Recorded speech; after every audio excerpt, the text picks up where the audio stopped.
করা খুবই কষ্টসাধ্য। কিন্তু হে পার্থ, যারা আমাপরায়ণ হয়ে সমস্ত কর্ম আমাতেই সমর্পণ করে স্থিরচিত্তে আমাকেই চিন্তা করতে করতে আমার উপাসনা করেন, সেই সব সাধকগণকে আমি মৃত্যুপূর্ণ সংসার সমুদ্র থেকে অচিরেই রক্ষা করে থাকি। তুমি আমাতেই মন নিবিষ্ট করো, আমাতেই বুদ্ধিযুক্ত হও, ফলে দেহান্তে আমাকেই পাইবে, এতে সন্দেহ নাই। হে ধনঞ্জয়, স্থিরভাবে আমাতে চিত্ত স্থির করতে যদি সমর্থ না হও, তাহলে অভ্যাসের দ্বারা আমাকে লাভ করতে চেষ্টা করো। যদি অভ্যাসেও অসমর্থ হও, তাহলে আমার কাজে চিত্ত স্থির করো। আমার প্রীতিলাভের কার্য করলেও তুমি সিদ্ধ লাভ করবে। তাও যদি সম্ভব না হয়, তাহলে আমার শরণাপন্ন হয়ে ও সংযত চিত্ত হয়ে সমস্ত কর্মফল ত্যাগ করো।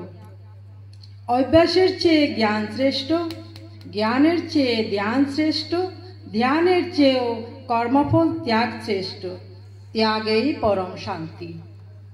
যিনি সর্বভূতে হিংসা শূন্য, মৈত্রীভাব সম্পন্ন, সবাকার প্রতি করুণা, মমতা শূন্য, অহংকার শূন্য, সুখ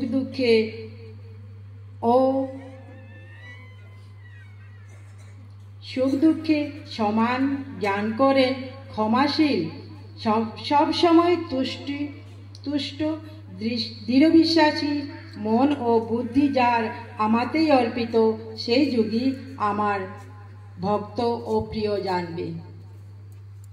যার দ্বারা কেউ উদ্বেগ প্রাপ্ত না হয় না, নিজেও কারো ব্যবহারে উদ্বেগ প্রকাশ করেন না, অপরের আনন্দ বা লাভে যিনি অসহিষ্ণু নন ও ভয় এবং উদ্বেগ শূন্য, তিনিই আমার প্রিয়। আকাঙ্ক্ষাশূন্য, শুচিশুদ্ধ যিনি দক্ষযোগ্য, উদাসীন, দুঃখহীন, স্পৃহাশূন্য এবং যিনি কোনো কারণেই ব্যস্ত নন, প্রিয় জানবে। যে ব্যক্তির আনন্দের প্রকাশ নেই, চিত্ত ক্লেশহীন, কামনা শূন্য, শুভাশুভ ফলত্যাগী, সেই ভক্তই আমার প্রিয়। যিনি শত্রুমিত্র মান অপমানে, শীত গ্রীষ্মে ও সুখ দুঃখে অবিচলিত, সব সময়ে সব বিষয়ে আসক্তিহীন, নিন্দা প্রশংসায় সমজ্ঞানকারী, স্থিরচিত্ত, নির্দিষ্ট বাসস্থানহীন, সেই ভক্তই আমার প্রিয়। যারা ভক্তি সহকারে আমাপরায়ণ হয়ে এই ধর্মরূপ অমৃত পান করেন, তারাই আমার অত্যন্ত প্রিয়। ইতি দ্বাদশ অধ্যায় ভক্তিযোগ নামক অধ্যায় সমাপ্ত।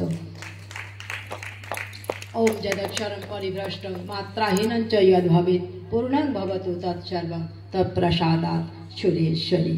প্রণাম।